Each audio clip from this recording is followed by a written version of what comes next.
प्रेम आनंद कंद भगवान की जय।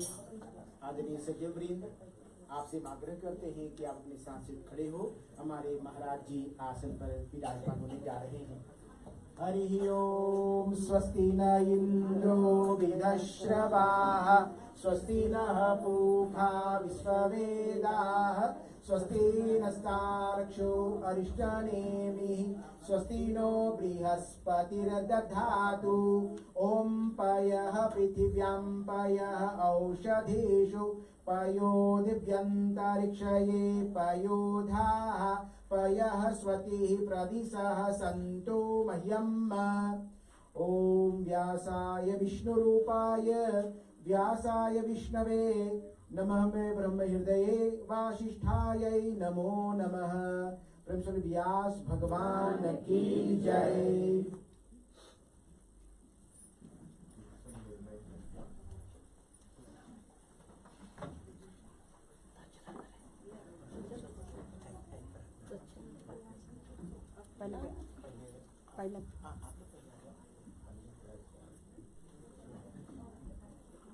पहले जजमान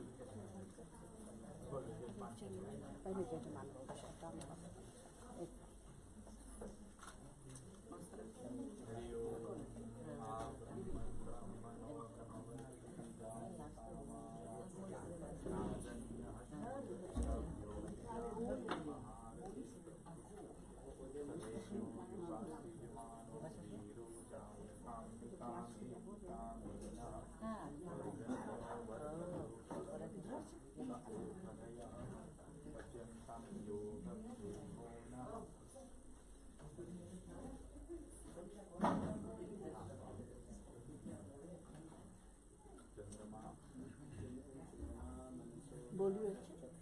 ये सब क्या है?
प्रेम आनंद कंद भगवान की जय। ओम अशेष संक्लेशमं विधत्ते गुणान्वाद श्रवणं मुरारे, कुता पुनस्तच्चरणारविंद पराग सेवा अतिराप न लब्धा। पूज्यपाद व्यास जी महाराज, ममतामय मातृशक्ति भद्र पुरुषों भजन कीर्तन मंडली, हमारे यजमान जी, परिवार तिलक, परिवार सुजबरी, आदरणीय उपसज्जनवृंद, यजमान जी के निमंत्रण को स्वीकार कर हम सब आज इस द्वितीय रात्रि में भगवान श्री शंकर जी की पावन सन्निधि में उपस्थित हुए हैं। श्रीमद् भागवत महापुराण की दिव्य अनुष्ठान कल यजमान जी और हम सब मिलकर किए हैं। आज इस कृष्ण यज्ञ की द्वितीय दिवस है। मध्याह्न से हम सब यहाँ मिलकर पूजन किए हैं। पूजन के बाद कीर्तन इत्यादि भगवान के अर्चन हुए हैं। उसके बाद चले हम सब मिलकर अपने महाराज जी से प्रार्थना करें कि जैसे कल अमृत की वर्षा किया था, आज भी हमारे मध्य में भगवान की दिव्य गुणानुवाद जो श्रीमद् भागवत महापुराण में बताया गया है उस पर चर्चा करें। तो हम सब हाथ जोड़कर प्रार्थना करते हुए महाराज जी से। ओम नमस्तुते व्यास विशाल बुद्धे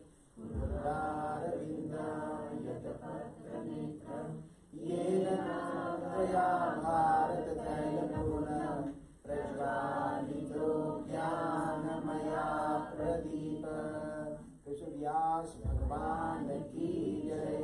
व्यासुवाच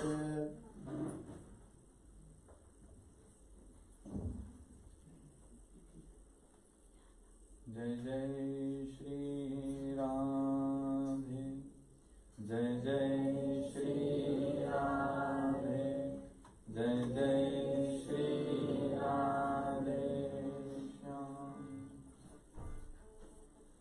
हरि ओम।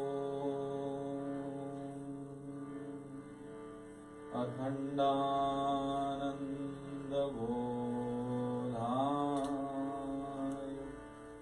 शिष्य संतापहारिणे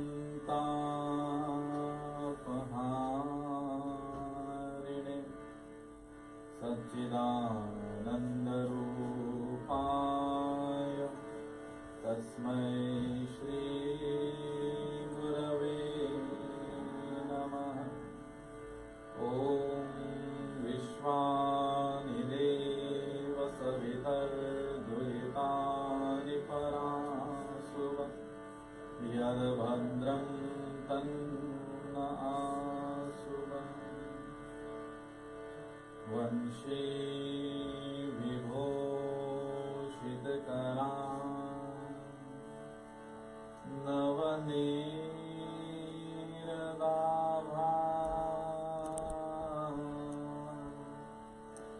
पीताम्बरा दरुणबिम्बफलाधरोषा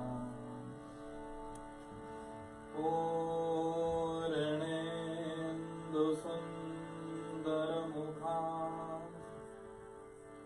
अरविन्दनेत्रा कृष्णात् परं किमपि तत्त्वमहं न जाने। कृष्णात् त्वदीयपदपङ्कजपञ्जरान्ते अद्यैव मे विशतु मानसराजहंसम्। प्राणप्रयाणसमये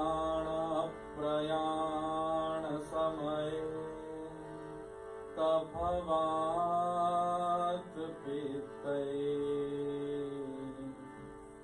कण्ठावरोधनविधा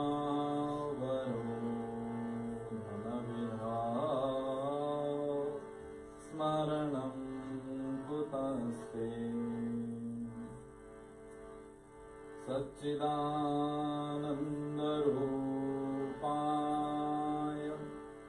विश्वोत्पत्त्यादिहेतवे तापत्रयविनाशाय श्रीकृष्णाय वयं नमः।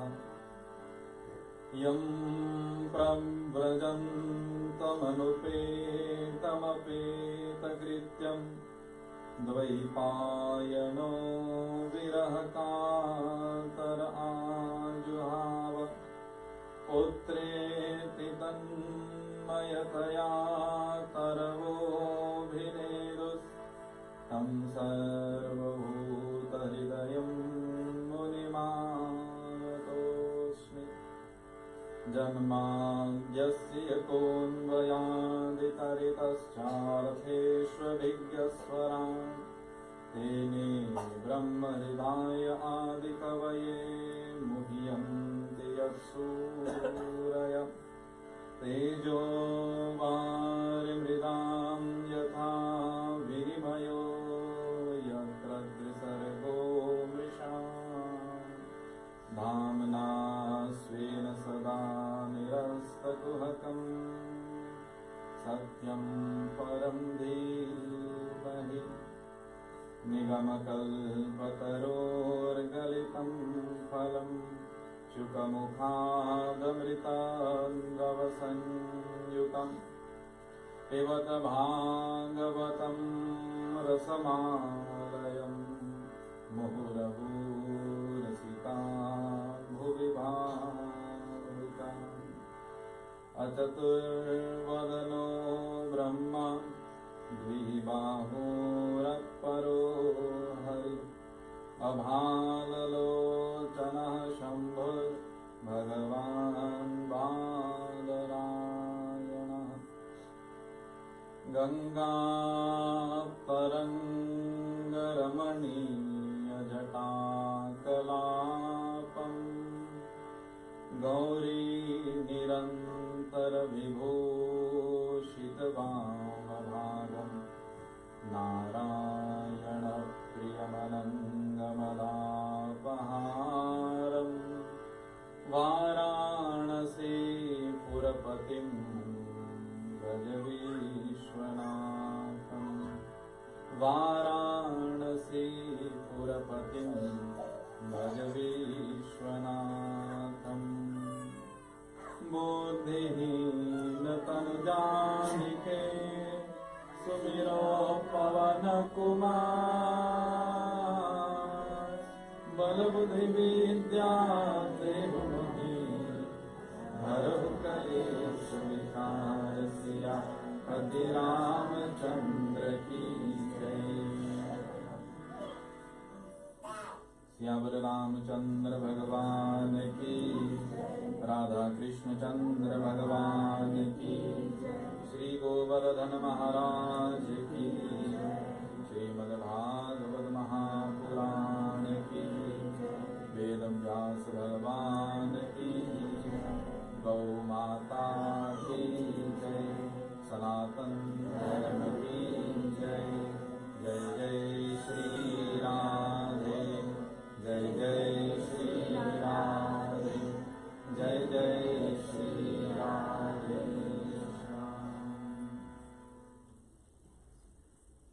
भगवान नंद नंदन यशोदानंदन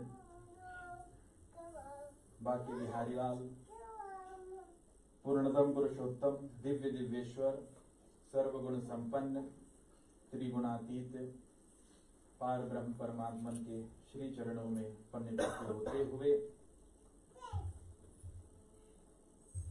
अति पावन श्रीमद् भागवत महापुराण सप्ताह ज्ञान यज्ञ में उपस्थित परम हमारे ज्येष्ठ ऋत्विज यहाँ के कर्मकांड के भाग को भली भांति पूर्ण करते हुए हमारे परम पूज्य पंडित श्री विश्वानंद रामकुबेर जी महोदय, उपस्थित यज्ञकर्ता यजमान, विशेष परिवार तिलक, परिवार सूरजबली, भगवान की कृपा ही प्राप्त करके जो यहाँ पर इस कथा को श्रवण कर रहे हैं, अपने साथ ही साथ भजन समाज परिवार के सभी सदस्यगण, दूर निकट से देखने वाले सुनने वाले सभी दर्शकों श्रोताओं बंधुमय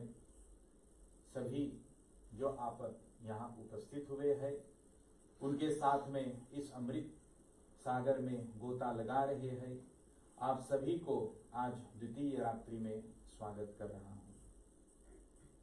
श्रीमद् भागवत महापुराण साप्ताहिक यज्ञ के जो आज दूसरी रात्रि है, तो आगे कथा बढ़ेगी। आश्चर्य की बात बहुत से लोगों के भीतर में होगा कि निमंत्रण पत्र पर दूसरा पंडित का नाम लिखा था, लेकिन फिर दूसरा पंडित आया। तो वास्तव में तो परम पूज्य हमारे पंडित श्री शांति पराग जी ही यहाँ व्यास गद्दी पर विराजमान रहते और आप सभी को भागवत कथा अमृत पान कराते, किंतु कारणवश उनके भ्राता का देहांत होने के कारण अशौच सूतक उनको लग गया और उनको जाना पड़ा। तो व्यास इस कारण नहीं कर पाया। मेरे ऊपर तो कर्मकांड का भार था, तो इस कारण यजमान ने सही समझा कि तो पंडित को ही व्यास कर दे और फिर कोई पंडित को नियुक्त कर ले जो कर्मकांड को भली प्रकार से निभा सके। तो ताकि आश्चर्य ना हो, पंडित जी को अपनी ओर से परिवार की ओर से भी शोक संवेदना है जो इस दुख की घड़ी में श्रीराम चले गए। और यहाँ पर प्रथम दिन भागवत के 10 लक्षण होते हैं। श्रीमद् भागवत महापुराण के 10 लक्षण अभी कथा में यदि समय रहे तो उस पर कुछ चर्चा कर लेंगे। तो जिसमें सर्ग प्रतिसर्ग इत्यादि सृष्टि ये सब कुछ होता है। और कल महात्म्य का दिन था तो उसमें महात्म्य पूर्ण हुआ। यहाँ पर कथा आकर के रुकी जहां पर राजा परीक्षित को 7 दिन बाद तक्षक नाग डसने वाला था और वह श्री सुखदेव जी को हाथ जोड़ करके प्रश्न किए कि मरणासन व्यक्ति को क्या करना चाहिए, मृत्यु जब सन्निकट आ जाए तो क्या करना चाहिए। कल की कथा वहां तक आकर के रुकी। मंगलवार को यहाँ पर पूर्णाहुति का कार्यक्रम मंगलवार को यहाँ पर पूर्णाहुति का कार्यक्रम करेंगे और 2 बजे यहाँ पूजन प्रारंभ, 6 बजे तक परिसमाप्ति। और उस दिन व्यास पूजा यदि कोई की इच्छा है करने के लिए तो जरूर कर सकते हैं। हालांकि यजमान का जो संकल्प है तो यजमान का ही है, लेकिन साथ में आप सभी को इस सागर का अमृत पिला रहे हैं। तो सज्जनों, ध्यान में रहने का, प्रतिदिन इसी समय, बस जो अंतिम दिन पूर्णाहुति का दिन रहेगा वो 2 से 6 बजे तक का कार्यक्रम है। सभी लोगों से प्रार्थना, हाथ जोड़ लें, 1-2 बार भगवान नाम उच्चारण करें, मन वाणी जिह्वा को पवित्र करें, तत्पश्चात हम कथा की ओर बढ़ेंगे। सभी लोग साथ में गाने की महती कृपा करें। मुकुंद माधव गोविंद बोल,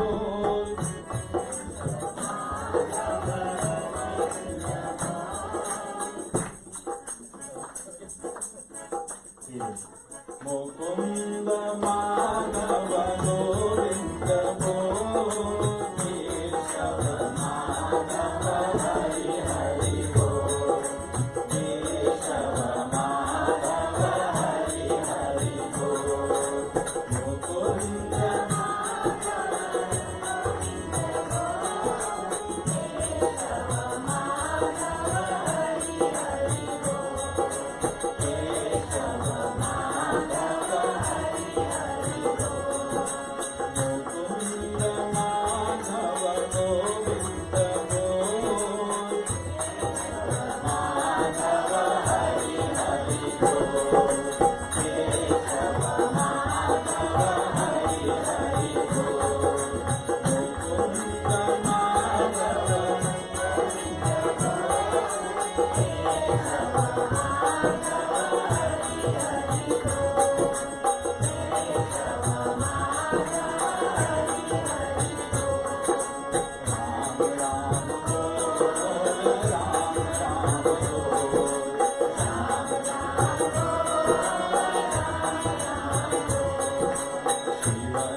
सज्जनों, श्रीमद् भागवत महापुराण भगवान वेदव्यास बादरायण ऋषि के अंतिम रचना है। इनमें 10 लक्षण बताए जाते हैं। भागवत के जो 10 लक्षण है, अत्र सर्गो विसर्गस्य स्थानं पोषणमूतया मनवंदरे शानुकथा निरोधो मुक्तिराश्रयः दशमस्य विशुद्ध्यर्थं नवानामिष्ट लक्षणं वर्णयन्ति महात्मानः श्रुतेनार्थेन चांसना। ये जो 10 लक्षण होते हैं, जिनमें पहला है सर्ग।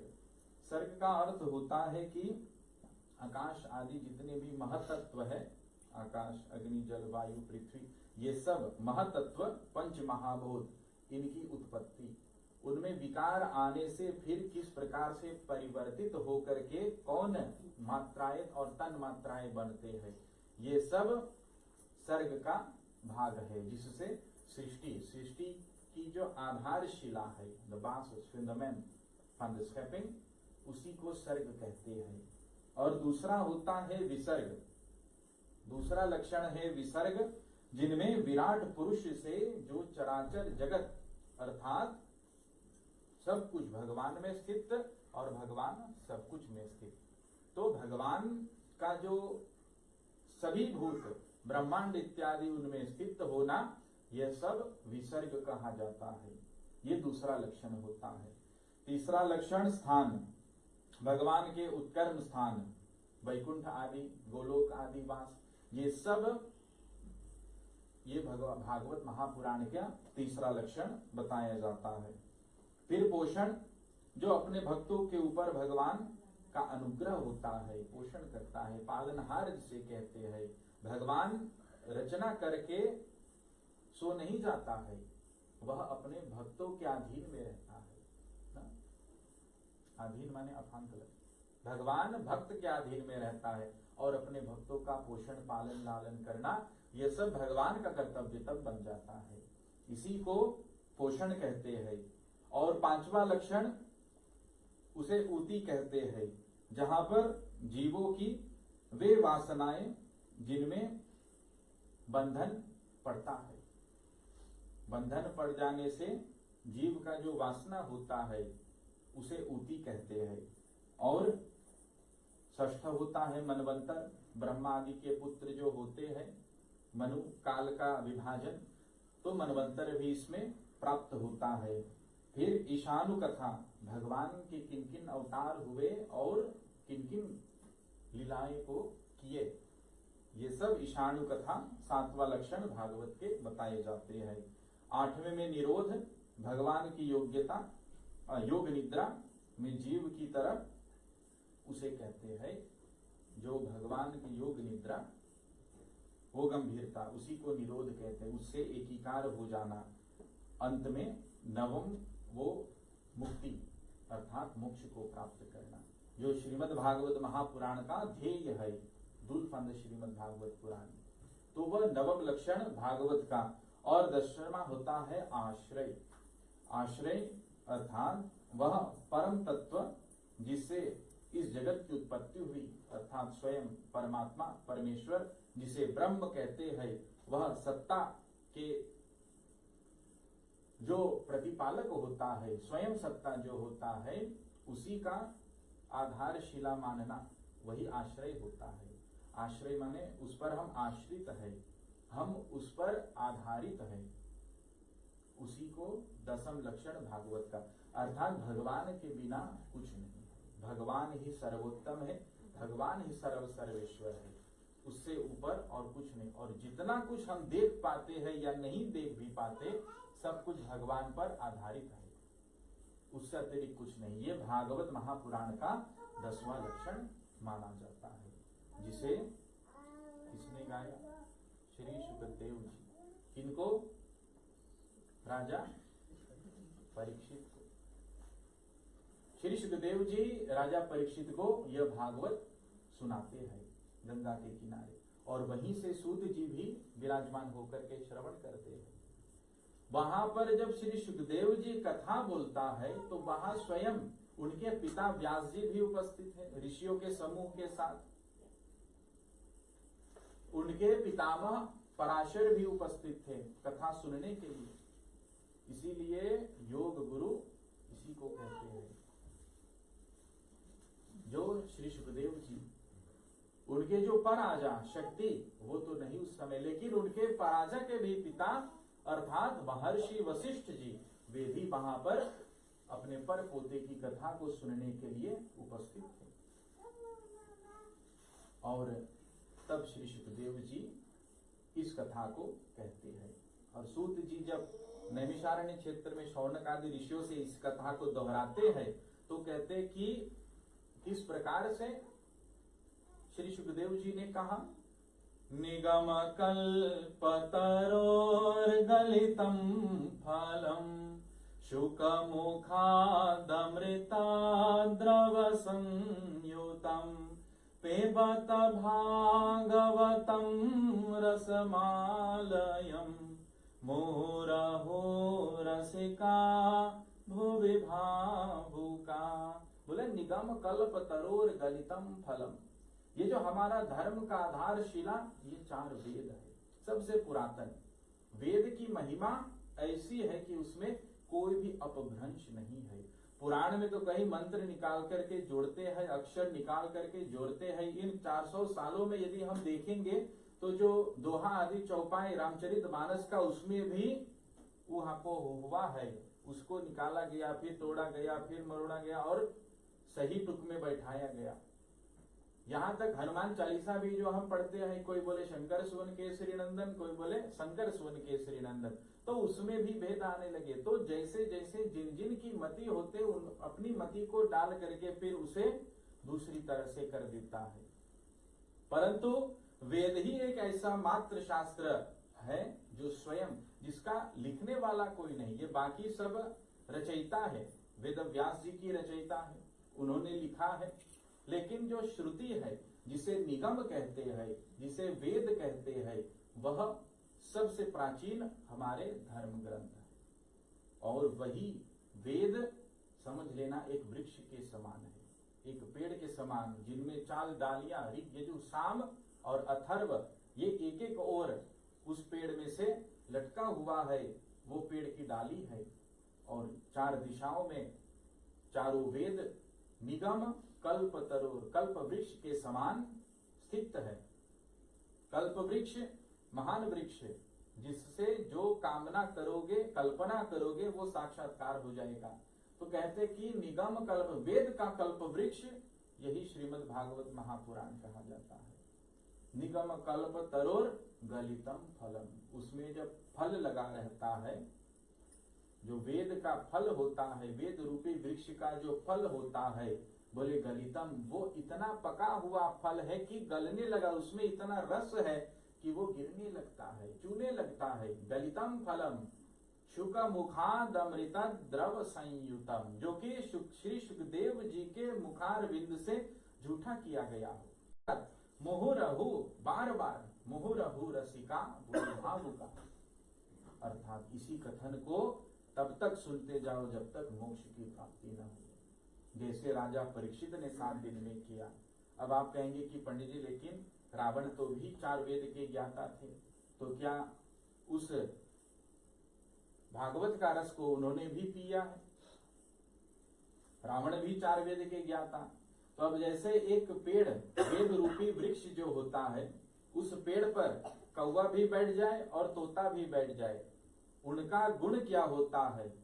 कौवा का गुण, वह मरे हुए को ही ला करके उस डाल पर बैठ करके खाएगा, जबकि जो तोता होता है, जो शुक होता है, वो उनके फलों को चखेगा, उनके फलों में जो सबसे मीठे होवे उसी को ग्रहण करेगा। कैसे पता चले कि पेड़ में फल मीठा है या खट्टा? तो बोले जिसमें चोंच मारा गया हो, जिसमें तोता छेद कर दिया हो, जिसे चखा गया हो, समझ लेना वही मीठा है, अन्यथा उसमें से सुग्गा बोले वो मैं चोंच लगा। तो इसलिए कहते कि श्री सुखदेव जी ने इसका झूठा किया और उसका रस अब पिला रहे हैं सभी को, और आप सब इसी में विराजमान हुए हैं। आगे में सृष्टि का प्रारंभ कहां से होता है, ये सब कहने का प्रयास रहेगा। प्रेम से बोलिए श्री कृष्णचंद्र भगवान की जय। तो ये सृष्टि के पूर्व संपूर्ण विश्व जल में ओतप्रोत था, सर्वत्र जल ही जल था और कुछ भी नहीं था। तो इससे पूर्व भगवान ने अपनी संकल्प से ही ये जितने पंच महाभूत इत्यादि है उनका उत्पादन किया। सबसे पहले आकाश, फिर आगे उनके जो तत्व हुए और उनके जो प्रेरणादायक होते, जैसे आकाश का शब्द होता है वैसे ही अग्नि का रूप होता है, तो ऐसे सभी विकारों को भी उत्पन्न करते हुए जब सृष्टि से पूर्व सब कुछ जल में हीन था, केवल जल ही जल था, तो उस समय कहते कि आत्मानंदन बोले भगवान अपनी शेषनाग की शैया पर बिल्कुल मग्न ही था क्षीर सागर में। और सोहम तवैतत् कथयामि वत्स श्रद्धालवे नित्य मनोव्रताय। प्रश्न होता है कि कैसे सृष्टि की उत्पत्ति हुई, ये सब जो हम और आप देख रहे हैं ये किस प्रकार से साक्षात्कार हुए। तो कहते कि एक सहस्त्र चतुर्युग पर्यंत जल में शयन करने के अनंतर भगवान सृष्टि करने की इच्छा से अपने भीतर में इच्छा को प्रकट करता है। वह स्वयं भीतर से ही लाता है कि अब हमें सृष्टि करने का मन होता है। और जब भगवान विष्णु जी इस प्रकार से अपने को देखता है तो कहते कि उनके नाभि कमल से जब ऐसा ही सोचा तो भगवान विष्णु जी के नाभि में से एक कमल का नाल निकलने लगा और कमल का नाल इतना सुंदर तेजोमय जैसे सूर्य उस महासागर में देदीप्यमान हो गया। उसी प्रकार वह नाल भगवान के नाभि में से निकल करके तुरंत बिल्कुल ऊपर जल के ऊपर जा करके उस कमल को फिर खिला देता है। और जब कमल खिल जाता है तो उस पर कहते कि श्री ब्रह्मा जी विराजमान होते हैं। उसी कमल में से ब्रह्मा जी उत्पन्न होते हैं। और जब परिक्रम व्योम्नि विवृत्तत्रेण चत्वारि लेभेन दिशं मुखानि गुणेन कालानुगतेन विद्ध सूष्यस्तदाभिद्यत्यनाभिदेशात्।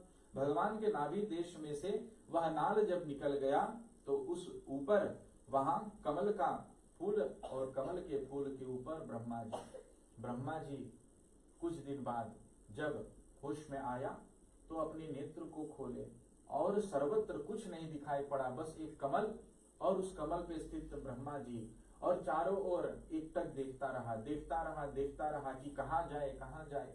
और चारों ओर देखने के कारण चतुर्मुख ब्रह्मा जी हो गए। प्रेम से बोलिए ब्रह्म देवता की। तो ब्रह्मा जी के 4 मुख हो गए क्योंकि एक ही साथ चारों दिशाओं में देखने की इच्छा थी। तो चारों ओर देखते देखते उनके चारों मुख हो गए और फिर सोचने लगे कि मैं कौन हूँ। 3 प्रश्न पूछता है, मैं कौन हूँ। क एषयो सावहमब्ज पृष्ठ एतत् कृतो भाजमनन्ददत्सु अस्ति ह्यदधस्थादि किंचनैतत् दधिष्ठदितं यत्र सतानुभाव्यम्। कि मैं कौन हूँ, मैं कहाँ हूँ और मैं किस कारण। ये 3 प्रश्न ब्रह्मा जी अपने को पूछते हैं। और इस प्रश्न के उत्तर को ढूंढने के लिए वह अपनी कमल को देखता है, अपना कमल को देखता है, चारों ओर जल को देखता है और कमल के नाल को देखता है। तो उतर करके जब नाल में जाना चाहा तो इतना गहरी वह सागर, वह क्षीर समुद्र था कि ब्रह्मा जी उसका पार नहीं पाया। अनेक वर्ष जब बीत गए, ब्रह्मा जी थक गए तो वापस लौट करके फिर उस कमल पर आए और बोले कि इसका पार तो मैं पा नहीं पाऊंगा। तब ब्रह्मा जी ने समाधि ली और समाधि में बस परम तत्व का ध्यान करता रहा। जो पुरातन अर्थात पूर्व के ब्रह्मा के मस्तिष्क में था उसी के माध्यम से ध्यान किया। और ध्यान करते करते जब कई वर्ष बीत गए तो उन्होंने अपने ही अंतरात्मा में देखा कि वह स्वयं एक कमल के फूल पर है और जिसका नाल जा करके परम पुरुष उस पुरुषोत्तम भगवान श्री नारायण जी के नाभि तक जाता है। और भगवान श्री नारायण जी शेषनाग के सहस्त्र फण से युक्त उस शैया पर शयन किए हुए होते हैं। और जब ऐसा उन्होंने अपने स्वप्न में देखा, अपने हृदय आत्मा में देखा, उस समाधि में देखा, तो ब्रह्मा जी भगवान की स्तुति करने लगे। ब्रह्मा भगवान विष्णु की स्तुति जब करते हैं तो श्री हरि अस्तो द्विसर्गा विमुखस्तदीव्यम् मव्यक्तवर्त्मान विवेशितात्मा ब्रह्मोवाच ज्ञातोऽसि मेद्य शुचिरान्ननुदेहभाजां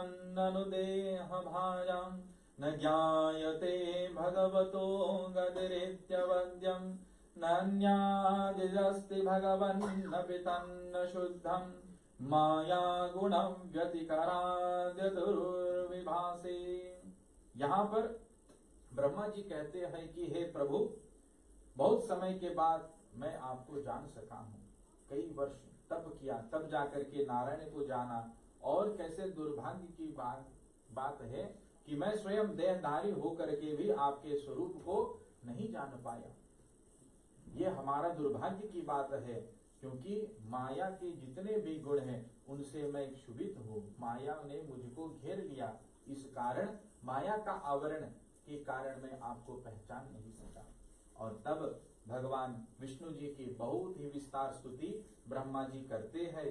और स्तुति करते करते तब भगवान विष्णु जी प्रसन्न होते हैं और भगवान विष्णु जी तब ब्रह्मा जी को सृष्टि करने का आदेश देता है, आज्ञा देता है कि हे ब्राह्मण, आप सृष्टि प्रारंभ करें।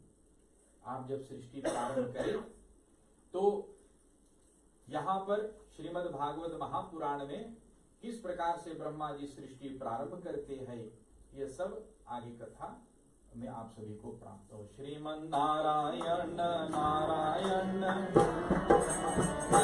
श्रीमन् नारायण नारायण नारायण श्रीमन् नारायण नारायण श्रीमन्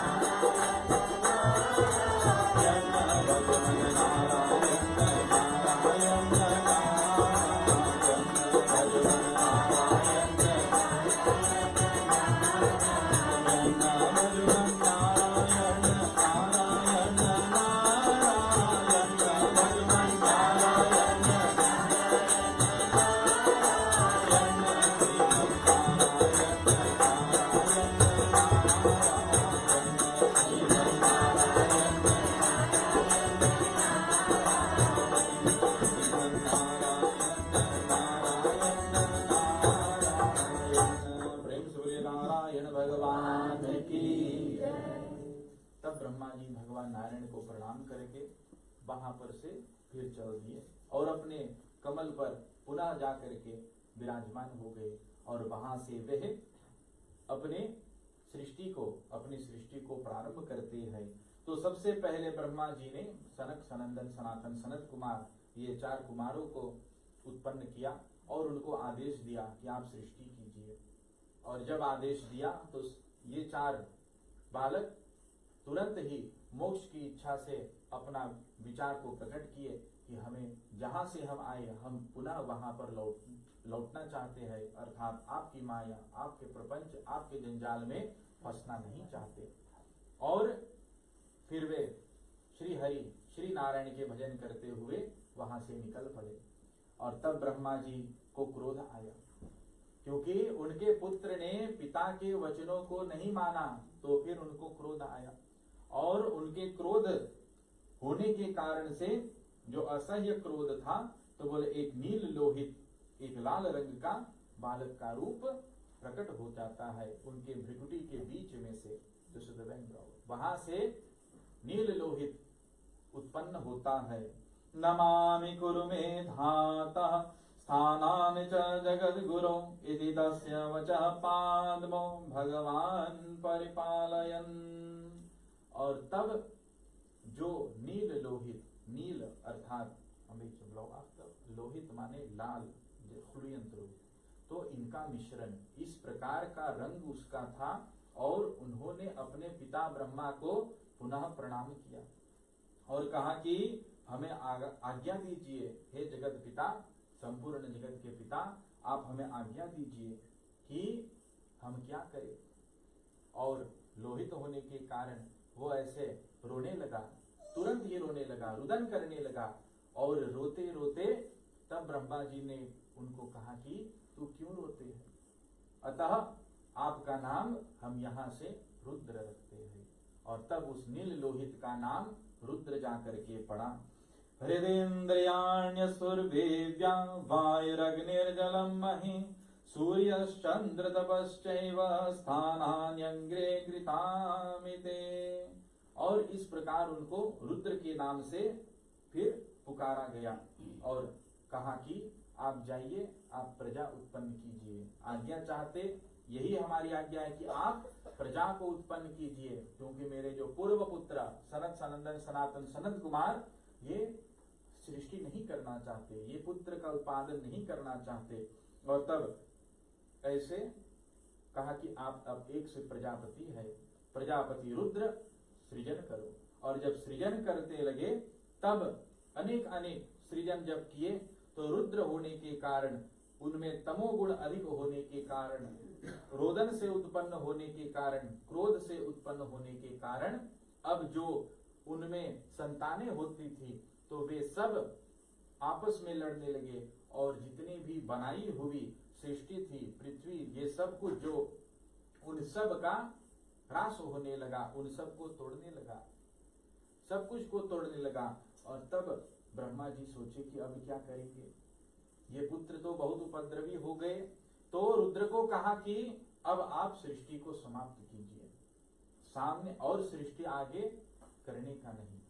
जब ऐसा कहा तो रुद्र अपने पिता की आज्ञा को मानता है और मान करके अपने सृष्टि को वहीं पर विराम दे देता है। ये दूसरी सृष्टि करने का प्रयास ब्रह्मा जी ने किया। अब तीसरी बार सृष्टि जब ब्रह्मा जी करता है तो सबसे पहले वह अपने 10 मानस पुत्रों को उत्पन्न करता है, मन से 10 और पुत्रों को बनाता है। उनमें मरीचिरत्र्यंगिरसो पुलस्त्य पुलः क्रतो भृगुर्वसिष्ठो दक्षस्य दशमस्तत्र नारद। ये 10वां पुत्र नारद।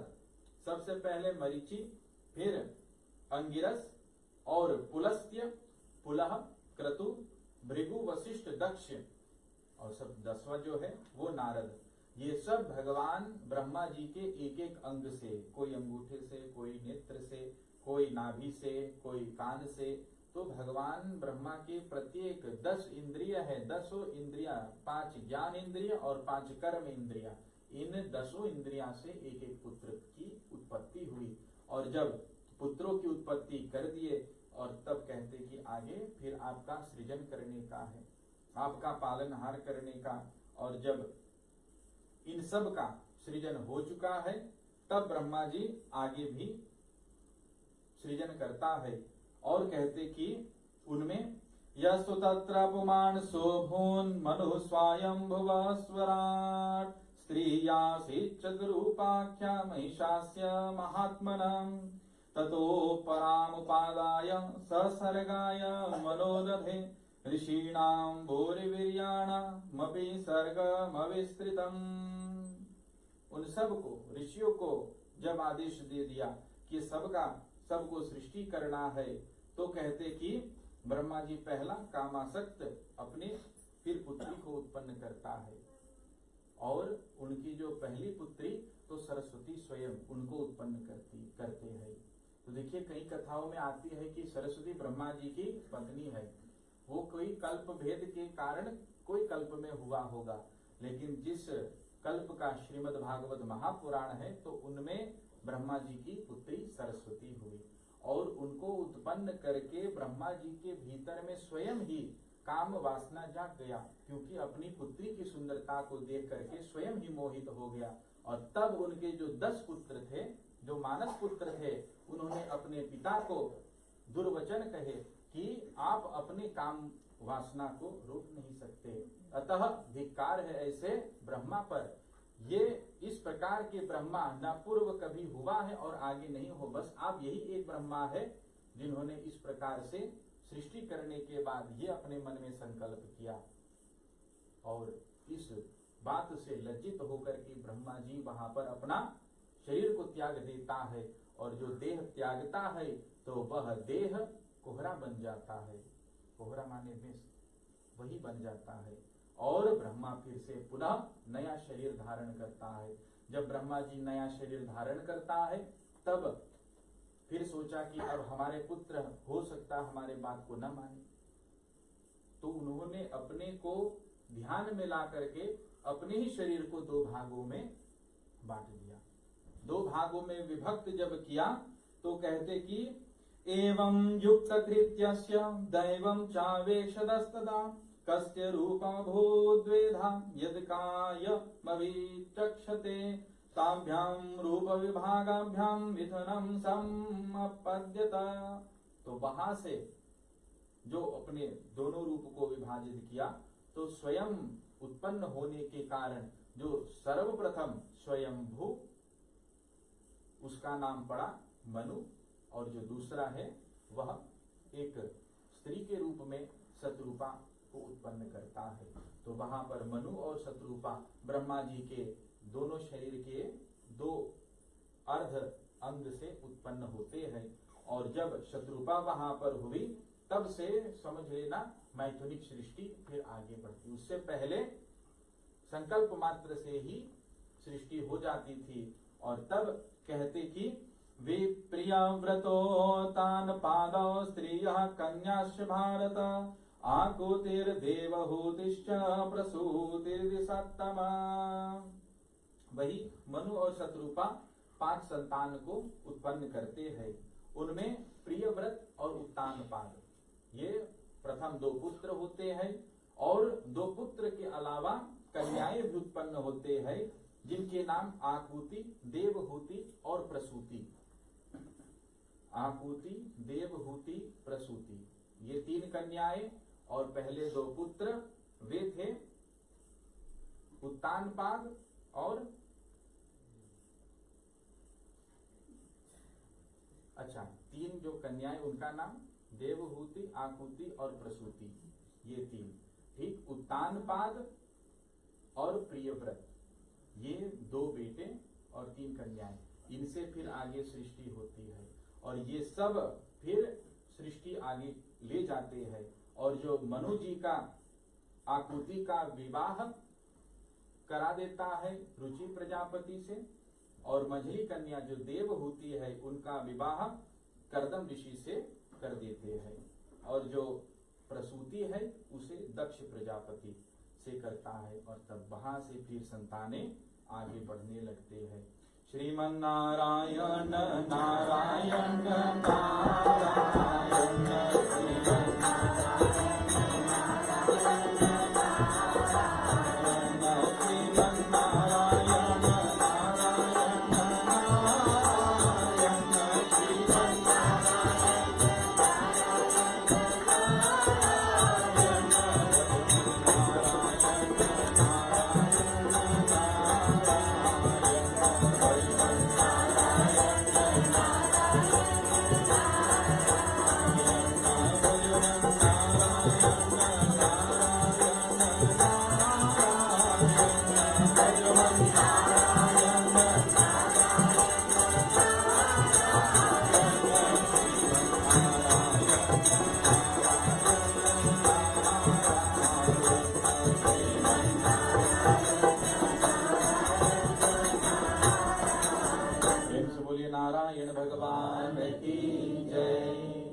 वहां से फिर स्वयंभुग मनु जो कि ब्रह्मा जी के विभाजन से उत्पन्न हुए, और उनकी पत्नी शत्रुपा, ये दोनों अपने पिता ब्रह्मा जी से प्रार्थना करते हैं कि हे पिता, हे प्रजापति, हे ब्रह्मा, हे जगतपति, पितामह ब्रह्म, आप आज्ञा दीजिए किस प्रकार से हम आपको कृतार्थ करें पुत्र होने के नाते।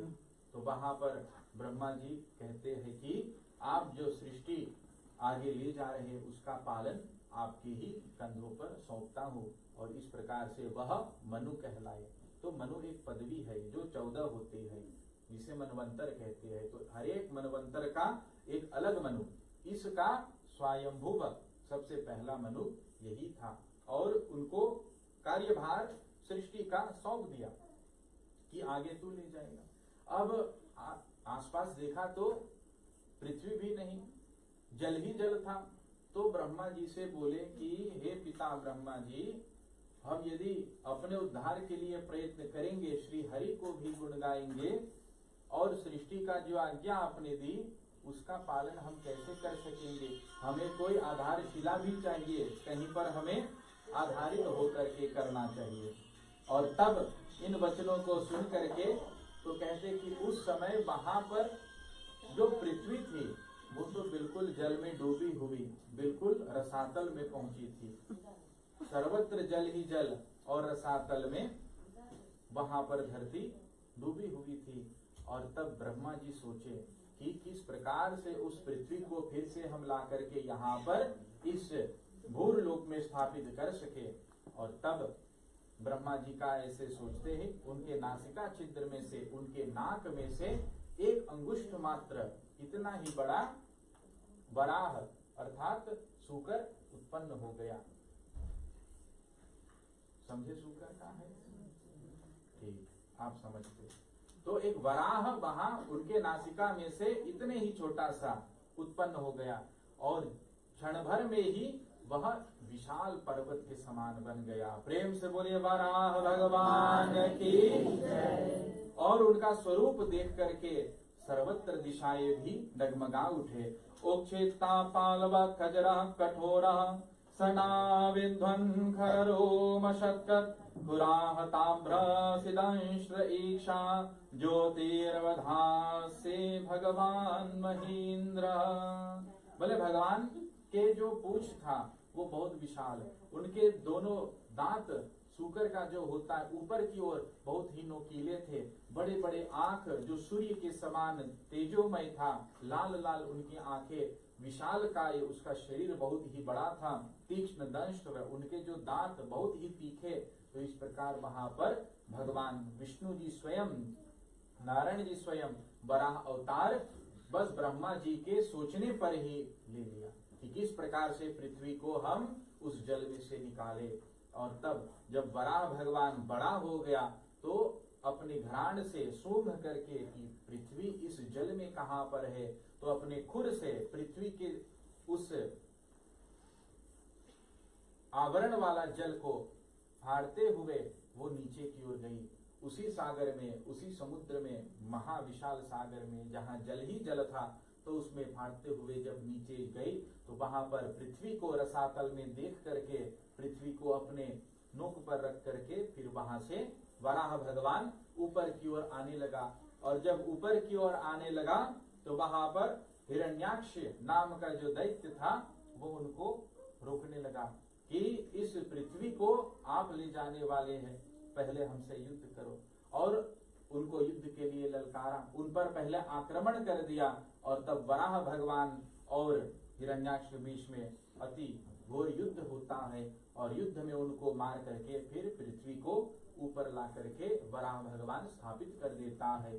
प्रेम से बोले श्री वराह भगवान की जय। तो उनको वहां स्थापित करके भगवान ब्रह्मा जी, उनके पुत्र मनु और बाकी जितने भी ऋषिगण थे, ये सब भगवान नारायण की जय जयकार करने लगे, उनकी स्तुति करने लगे कि अब पृथ्वी वापस हमारे यहाँ ऊपर स्थापित हो गई, अतः सृष्टि फिर आगे बढ़ सकती है।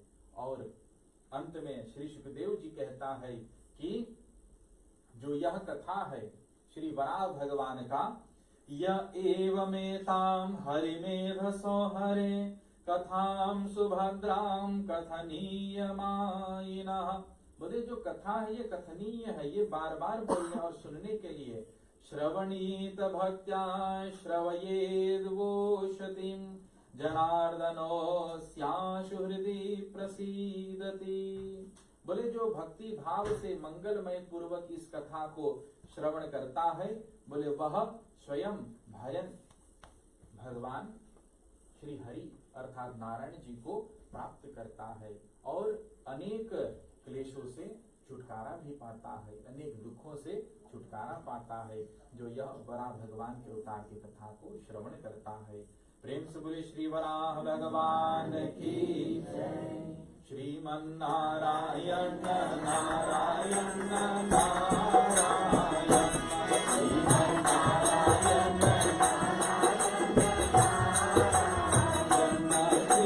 नारायण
आज द्वितीय रात्रि में सर्ग प्रतिसर्ग दोनों सर्ग विसर्ग आपको श्रवण करने को मिला।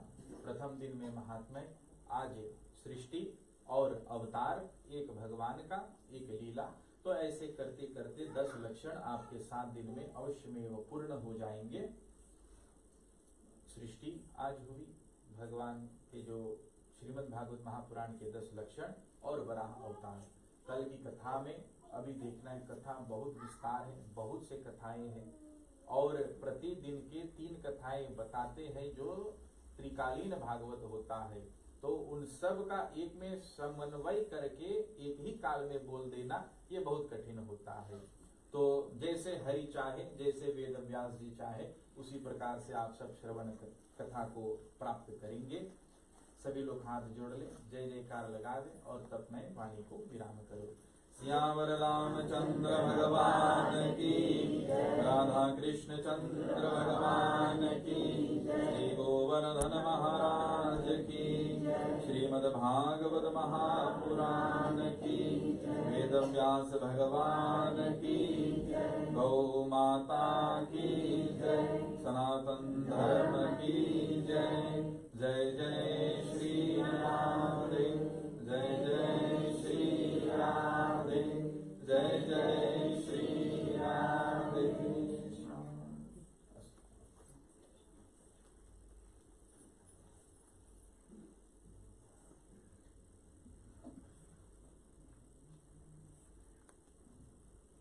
नारायण नमस्कृत्यं नरं चैव नरोत्तमं देवीं सरस्वतीं व्यास ततो जयमुदीरयेत्।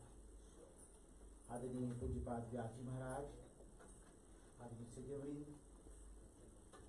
आज हम सब पुनः अपने महाराज जी द्वारा भागवत की अमृतवाणी को श्रवण किए हैं।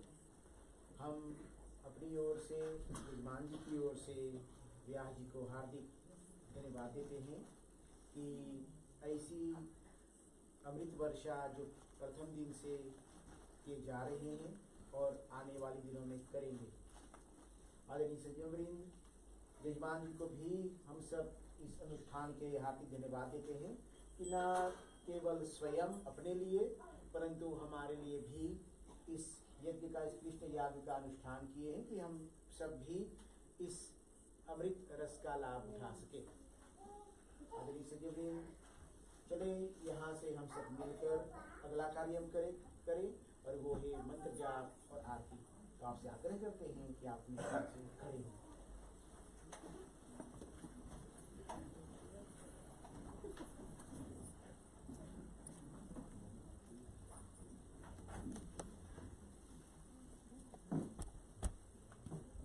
ओम नमः शिवाय, ओम नमः शिवाय, ओम नमः शिवाय, ओम नमः शिवाय, ओम नमः शिवाय, ओम नमो भगवते वासुदेवाय,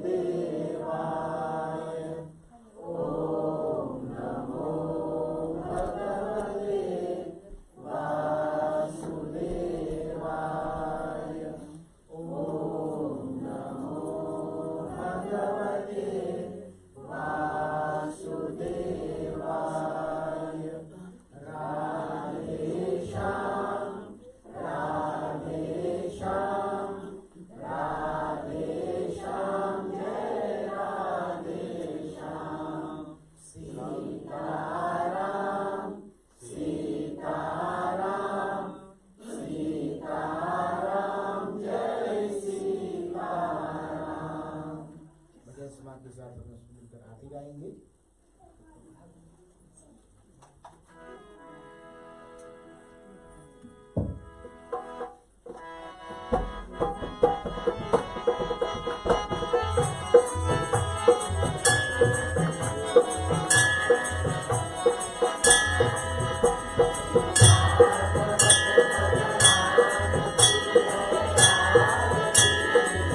Happy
कर्पूरगौरं करुणावतारं संसारसारं भुजगेन्द्रहारं सदा वसन्तं हृदयारविन्दे भवं भवानी सहितं नमामि। ॐ यानि कानि च पापानि जन्मान्तरकृतानि च तानि तानि विनश्यन्ते प्रदक्षिणां पदे पदे। ॐ त्वमेव माता च पिता त्वमेव त्वमेव बन्धु च सखा त्वमेव त्वमेव विद्या द्रविणं त्वमेव त्वमेव सर्वं मम देव देव। ॐ शान्ताकारं भुजगशयनं पद्मनाभं सुरेशं विश्वाधारं गगनसदृशं मेघवर्णं शुभाङ्गं लक्ष्मीकान्तं कमलनयनं योगिविरध्यानगम्यं वन्दे विष्णुं भवभयहरं सर्वलोकैकनाथं। प्रेम सूर्य लक्ष्मी नारायण भगवान की जय। उमापति महादेव की जय। अयोध्या राम लखन की जय। पवन सुत हनुमान की जय। राधे वर कृष्ण चंद्र की जय। आद्याशक्ति दुर्गा माता की जय। सरस्वती माता की जय। भूमि माता की जय। गंगा माता की जय। श्री गणेश भगवान की जय। सकल मंडली की जय। श्री सनातन धर्म की जय। जय जय सीताराम। बार बार विनती करो धर्म चरण परमार्थ भक्ति भाव मोहि दीजिए सुनहु उमापति नाथ। बार बार वर मांगहु हर श्रीदेव श्री राम। पद सरोज अति पावनी भक्ति सदा सतसंग सिया भजु राम जय जय राम।